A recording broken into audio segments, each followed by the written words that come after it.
4 detectives moving in on the home of a suspect wanted for armed robbery. 2 to the rear. We'll go to the front. Oddly enough, both of those officers had their partners killed on deals like this. The suspect is listed as about 16, 18 years.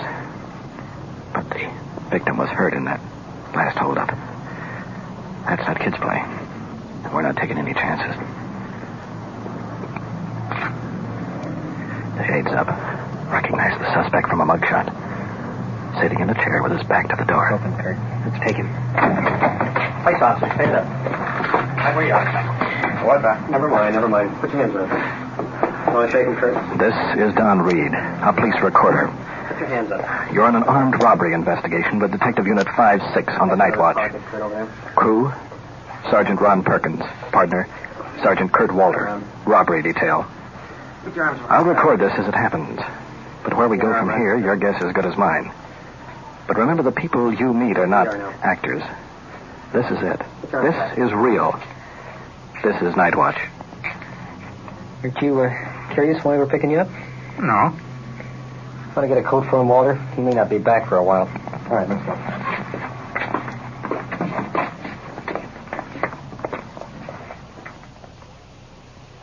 Night Watch, the actual on-the-scene report of your police force in action. Every voice, every sound is authentic. Wherever Detective Unit 5-6 is called, you follow as the official police recorder transcribes the investigation. Night Watch, presented with the cooperation of the Police Department of Culver City, California, W.N. Hildebrand, Chief. We transfer you now to Detective Unit 5-6, operating somewhere in the field, and to Police Recorder Don Reed.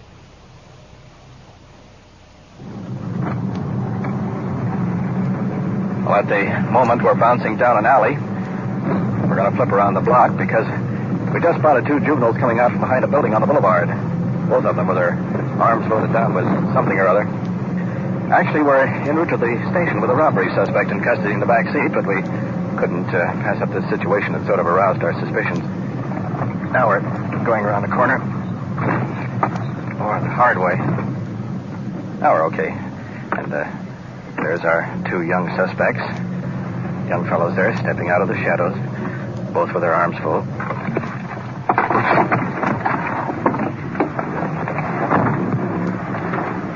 Police officers. George, you want to check them out? I'll have a look around the back of the building. Sergeant Walter staying in the car, guarding our robbery suspect. Well, let's have a look at these 2 young fellows. Wide-eyed, just staring. Officers checking packages. Careful. Trying to do our first good deed and we get hauled in. Caught. First good deed? Well, we're trying to build up our name of our club. That's all we're trying to do. What were you collecting all of it for? Needy families. We got to build up our name, and sitting around in our club meeting tonight, we couldn't figure nothing out, so we decided we were going to start helping somebody out. How long did it take you to collect that? About an hour and a half, 2 hours. About 3 hours, because we didn't start till about 9 o'clock. How did you collect it? Went up to knocked on the door. So everybody had a porch light on or light on. Mm-hmm. How are you going to determine what families are needy enough for those Plumbing school. We'll hand them into them in the morning. If we can't take them, we'll deliver them. What class are you boys in? All in the same class over there? Yes, all 8 Did you find the people cooperative for the most part? Yeah, we found a few people. We kind of felt like giving a little speech, but then we decided we better not. We're doing all this for, What sort of a speech? How'd you approach them? What'd you say? Good evening, ma'am. Good evening, ma'am. Wait a minute. You give your speech first. We're collecting food for needy families, for packages for school. We wonder if you had any cans. Yeah, if you can, go make it look like and everything. And then you'd say something after that, is that right? No, he'd go him, and then I'd go him, see, and then I make my speech, and then he'd carry the food. And then whoever's carrying don't have to do no talking. You would make the speech, and he would carry all the food. Yeah, or I carry it, and he made that the way, speech. too? Sounds like a good deal for him. The guy who can talk, the one who gets out of all the work, huh? We got donuts, we got everything. We got candy. What did he do? When I told you next Saturday morning, they knew they were from school. They said, here, a couple of beavers, but have something to get home on. George, they check out okay. Building's all right. Okay, boys. Hey, fellas. Right on home. Nice going. Needy families get all that food now. We decided we were going to take a trip, you know. Yeah. Yeah. Didn't get very far. That takes care of that. Next stop is police headquarters with our young burglary suspect.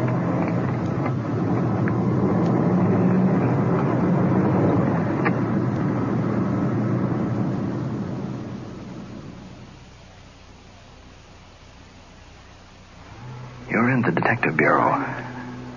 Sitting in the chair, a robbery suspect we picked up a short while ago. Briefly, this is the layout.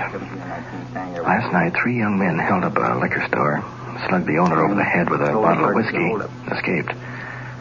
A partial license number of the getaway car, a couple of good witnesses, and a lot of legwork, and we came up with a mugshot of one of the suspects. Just after He you was left identified. the store, That's him sitting in front of us. completely knocked out, Sergeants Waller, Perkins questioning. ran to the door and saw you drive away. Suspect's Also, our unconcerned, witness slouched in the chair, saw several suspicious cars cigarette, out in front of the place. but blowing no smoke rings. to him at the time. I don't know anything about that. Mm-hmm. Well, you can stick to that story if you like. But can't you just see the expression on a judge or a jury's face when 2 people, one witness and the other one the victim in this deal, the fellow was hit over the head with a whiskey bottle? Can't you see those 2 people getting up on a witness stand and saying, "That's the boy that was in my store. That's the boy that stuck me up"? What would, if you were the judge or the jury, what would you say in a case like that? I don't know. So I know what they tell you when you get in these local jails, in the county jail, and maybe even in the forestry camps. They tell you the police don't know anything. Don't tell them nothing. Because until you start talking, they're helpless. No, I know that. You'd be surprised how many people in San Quentin that still keep telling themselves that they're still in San Quentin. Yeah, I know that they're a lot smarter than I am. Because I got caught for that, for everything I did. Mm-hmm. Well, how about this deal? Let's get it squared away. Get it over with. I don't know nothing about this. We make it a practice to watch fellows when we arrest them. And we consider that in court as admissions or confessions, just the very first statement they make whenever we tell them that they're under arrest. I know you'll remember it today when we told you that we want to bring you to Culver City for questioning. An innocent man would have said, "Where do you want to take me?" We explained Culver City. Culver City, I've never even been there. What do you want to take me to Culver City for? I said, "For questioning." You said, "For questioning about what?" And you'd have just insisted on knowing what we were bringing you to Culver City for if you were completely innocent. But you didn't say anything. You didn't say a word. Well, I mean, I'm not going to tell you I did something if I didn't do it, and then maybe I'll get off a little easier. Oh, no, we wouldn't want that. We have never, and I don't think any good police officer would do that. I don't think they'd try to talk a person into admitting something and give him the big pitch about it going to get off easier. Because in the first place, we're not authorized to do that. I can't guarantee you anything about what will happen to you when you get in court. All I can say is that if you make a full statement in regard to the matter, that's just the way I'll put it down in the report. We could probably talk to you all night. We could probably beat you with a rubber hose if that was the method police used. We could probably throw you in a dark room. We could probably set you in a slanted chair. We could turn bright lights in your face. And we could keep grilling you and grilling you. But we have no intention of doing that. We're gonna try to get you to see the light yourself. And if you can't see it, then we'll just take her to court and just let justice take its course. I don't know anything about that. Just what I told you, and it's what I'm going to keep telling you. You're gonna stick to that story? Yeah. Okay, kiddo. It's your story, and you're stuck with it. Okay, Kurt. Looks like we'll have to do this the hard way. Go out and bring in some witnesses and see if he still tells us the same story. Okay. You'll be back in 7. And we'll do it the hard way.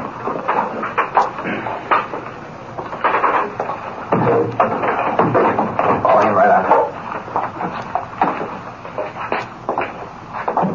I brought the lock out and put it in the box.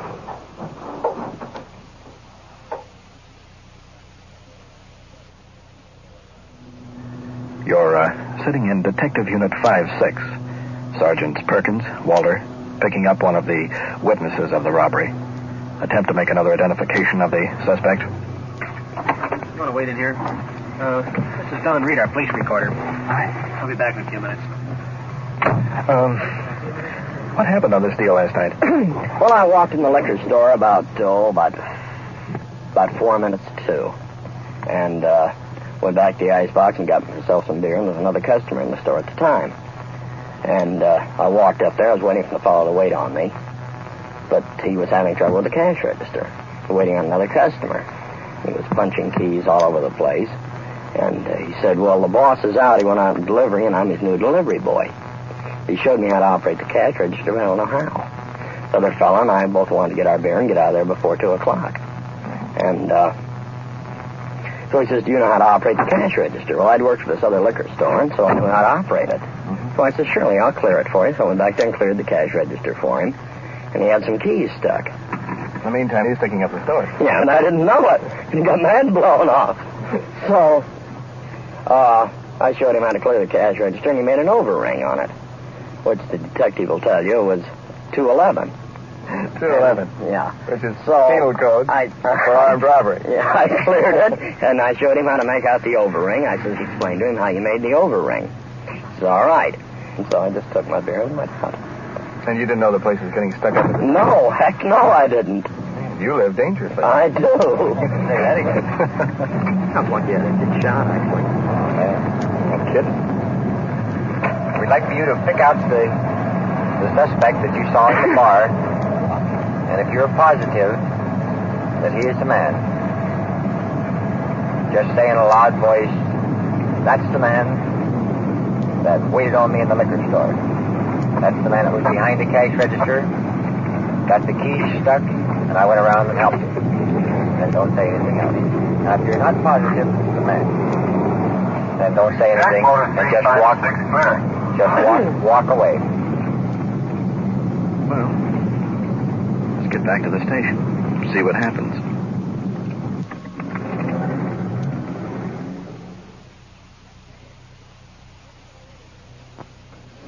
Wake up, will you? We're in the first floor cell block, arranging a lineup, taking a group of prisoners out to the show-up room, line them up in a row, mix the suspect in with them, see if the witness can pick him out. I just want you to be a member of a show-up. 3 prisoners out now. Here's the 4th. You don't have to get me. I'm going to bring you right back. Suspect being brought in. 4 casual prisoners from the juvenile section. 2 in shirt sleeves, 2 with coats on. Our suspect, the only one with a jacket. Placing him on the right.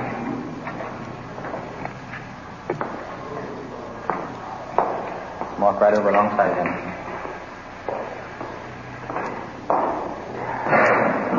Witness is coming in. Standing behind plate glass window. He can see the lineup, but they can't see him. Take one of those men there and see if you can recognize him. Witness, pointing to the one on the right. Would you like for me to ask him anything? You want him to make any statements? Turn around or anything like that? How about making the statement that the boss is out, I'm the delivery boy, I'm taking over for a little while. Make that statement. The boss is out. Make the statement. He showed me how to operate this cash register, but I got it stuck. He showed me how to operate this cash register. Put your hand straight down to the side and make a left turn. Turn around to your left, slowly, all the way around. All the way around. Okay, round again. Okay. What, sir? One over there. The one on the right. The one in the jacket. Okay. Okay, you can go back and tell you. Bill, you want to put these other prisoners back? We want to talk to this boy again. Escorting the young suspect into a small interrogation room.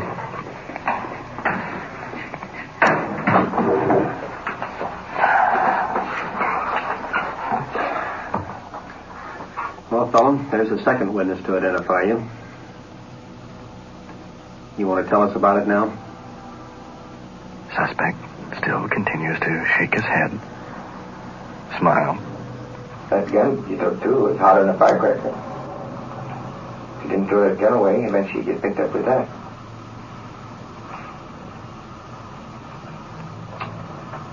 You know if your buddy's got the gun? I don't know. Well, you know if you have it. I don't have any gun. Never did. Who had this gun in the robbery?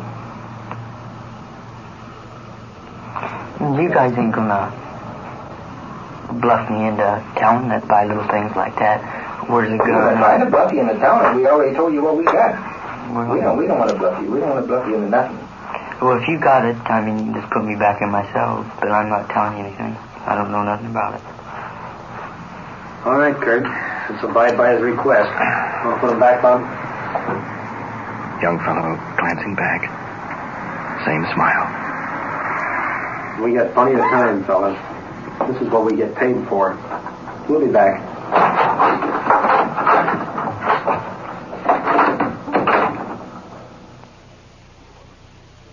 You are listening to Night Watch and following the activities of Detective Unit 5-6 on its tour of duty.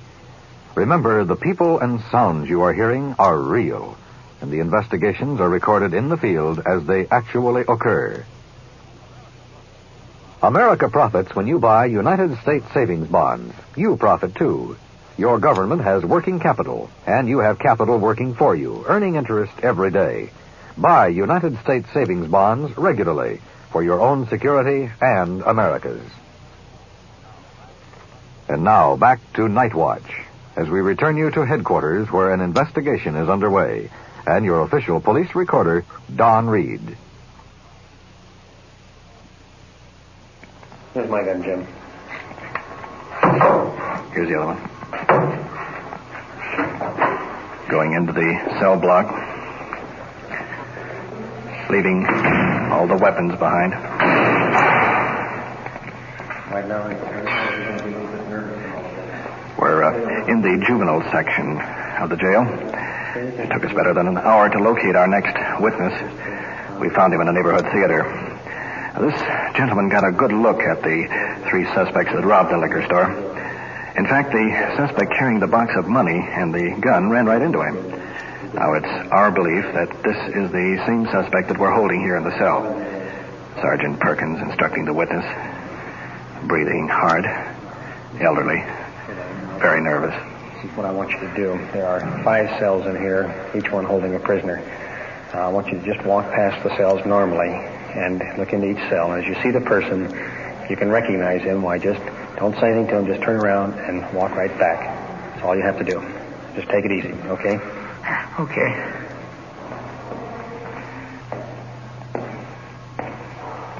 Suspect is located in number 3 cell. Witness walking slowly, checking the first one. Taking a good look. No soap. Moving on to number 2 cell. Staring through the bars. Glancing back. Shaking his head. Moving on to number 3. Witness stop. Straightening up. Turning on his heel. Trace of excitement on his face. Eyes darting from officer to officer.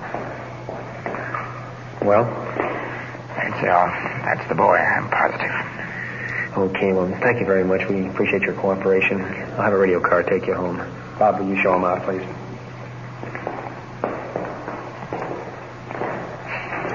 Kurt? Let's see if our boy still has the same opinion. Young suspect still on bunk. Extreme end of cell. You probably recognize that gentleman. He certainly recognized you. That's 3 now that place you right smack at the scene. All right. I'll tell you the whole deal. That's more like it. Jim, you let us in free? Okay, let's go on upstairs and talk about it. Come on.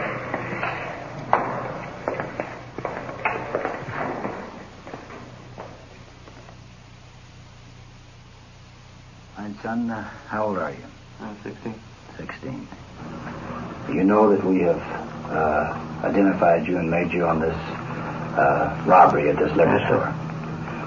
Now, will you tell me in your own words exactly how it happened? Well, I don't exactly know exactly what time it was when we left Inglewood.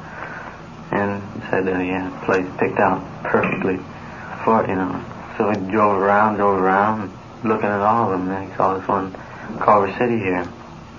It was about just before closing time. I don't know what time. About 1:30? 1:30 around there. And kept the car running, and we walked in, and the guy looked at us sort of funny, and I got sort of scared, and I kept nudging to going outside, come on, let's leave, I don't like it, And he sort of nudged back to go in the room, so I pulled the gun out, told him to go in the back room. He went in the back room, and I went out and got the money on the cash register.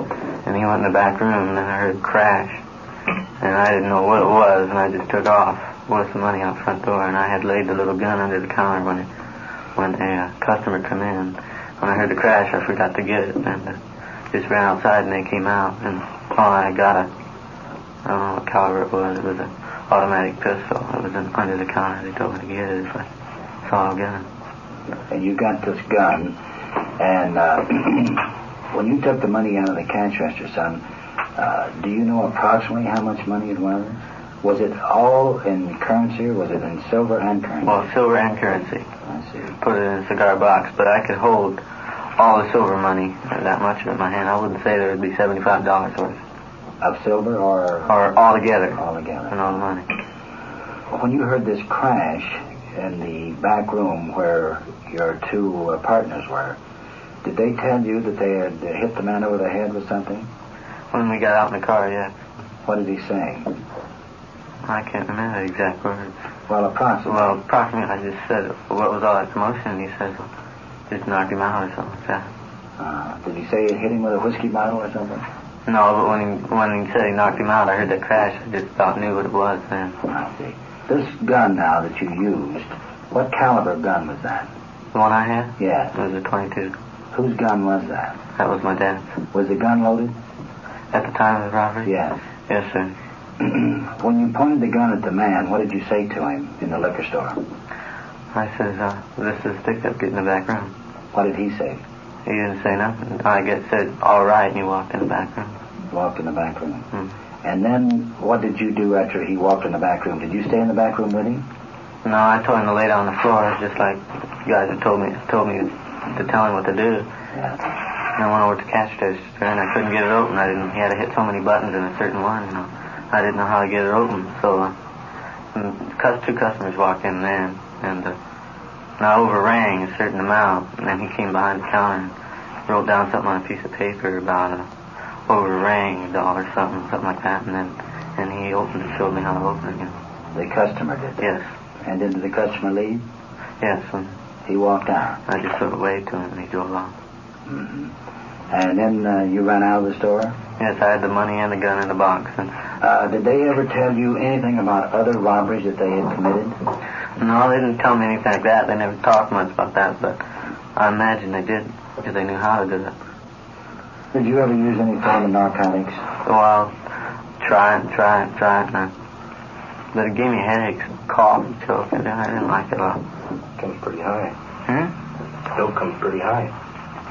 For 2 grams, $40. When do you use a day? Maybe 3. You're 16 years old, and you still got a long time in front of you. I'm just glad I wasn't 18, that's all. Yeah, at 18, you'd be on your way to San Quentin.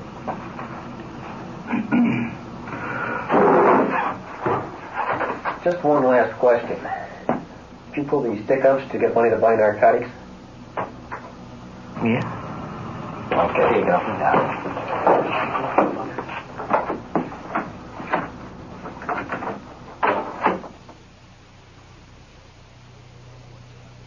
What you have just heard is real, recorded as it actually happened on The Night Watch. We switch you now back to headquarters and the desk of Police Chief W.N. Hildebrand. Tonight you have followed one phase of a robbery investigation. As you may have noted, reference to the two other suspects and their descriptions were carefully censored from the broadcast. The reason was they were still at large at the time. The older of the trio was located in jail where he was being held on a narcotic charge.